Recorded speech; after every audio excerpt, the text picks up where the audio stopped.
Welcome back to Bombing Your Day. Today, we'd like to thank our sponsor, our partner, Antonov Vodka. Make sure to follow them on their IG and their Facebook page. Link on the description below. Today, let me introduce you to the Mule. Let's go. Welcome back to Bombing Your Day. My name is Angelo, and I've never been a bartender before, or have I ever worked in a bar. This is just a passion of trying to create new flavor profiles to mix us down over time.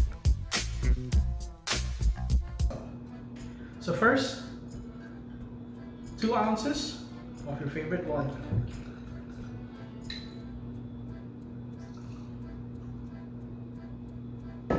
Follow that up with simple syrup.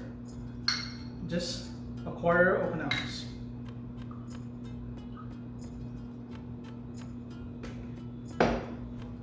And then ginger beer. Close to the rim.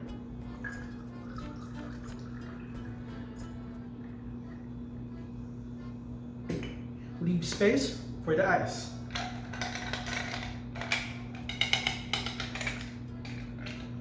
Just around 2.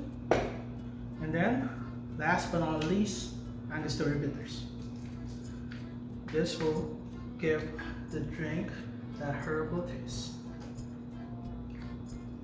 You can see it fills. And there, a very simple drink called the Mule. Cheers everyone. Thumbs up.